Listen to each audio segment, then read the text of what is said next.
पुढची बातमी बघूयात। साखर दिवाळीपर्यंत 100 रुपये किलोवरती जाण्याची शक्यता आहे। साखरेचे भाव आणखी वाढण्याची सुद्धा शक्यता आहे। मागणी आणि पुरवठ्यामध्ये प्रचंड तफावत असल्याचं निदर्शनास आलंय। तज्ञांच्या मते साखरेचे भाव आणखी वाढण्याची शक्यता आहे। साखर सध्या 80 रुपयांच्या घरात जाऊन पोहोचले तर साखर सणासुदीचा गोडवा घालवणार का, असाही आता सवाल उपस्थित होतोय। शुगर जी आहे आणि मळी जी आहे ही इथेनॉलकडे वळवल्यामुळे यावर्षी भारताला डबल किमतीमध्ये 10 मिलियन टन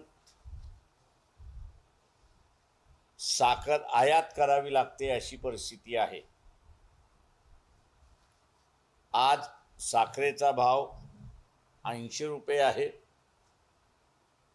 येत्या 10-12 दिवसामध्ये तो 100 रुपयावरती जाईल। जी काय साखर आहे ती काय खूप मोठ्या प्रमाणात आहे असं नाही।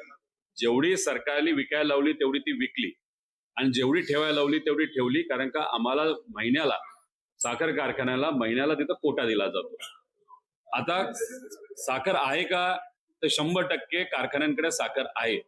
तरी सुद्धा रेट जर वाढत असतील तर कुणी ते सट्टाबाजी करतंय। ते सट्टाबाजी करणाऱ्या लोकांना तुम्ही पकडा आणि त्यांच्यावर तुम्ही तिथं कारवाई करा आणि मग ती कारवाई केल्यानंतर रेट कमी येतील असा आम्हाला विश्वास आहे। दरम्यान साखरेपाठोपाठ गहू आणि तांदळाच्या भावामध्ये वाढ झालेली आहे। तांदळाचे भाव किलोमागे 11% वाढलेले आहेत। गहू आणि ज्वारी सुद्धा महागलेली आहे। डाळींचे भावही चढेच असल्याची माहिती सध्या समोर येते। सणासुदीला किचन बजेट कोलमडणार असल्याची सुद्धा माहिती आहे। सर्वसामान्यांनी जगायचं कसं असा सवालही आता या निमित्तानं उपस्थित होतोय। श्रावण महिना सुरू झाला असून एकीकडे साखरेचे दर गगनाला भिडलेत, दुसरीकडे तांदूळ, ज्वारी, गहू, डाळींच्या दरातही प्रचंड वाढ झाल्यानं ऐन सणासुदीच्या काळामध्ये लोकांना महागाईच्या झळा बसायला लागल्या।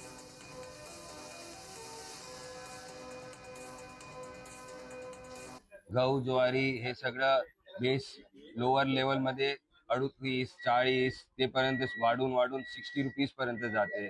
ज्वारी पण जे आहे ते 48 रुपये, 44 रुपये, 40 रुपये हलकामध्ये आणि चांगल्या क्वालिटीमध्ये आपण जाणार सोलापूरमध्ये तर म्हणजे 56 ते 60 रुपये ती बाजार झाली आहे। तांदूळ आता 10 ते 8 रुपये वाढले आहेत। तुम्हाला साधारण कोलम म्हणजे ते पहिले जे 40 रुपये मध्ये भेटायची ते आता तुम्हाला 52 ते 56 रुपये खर्च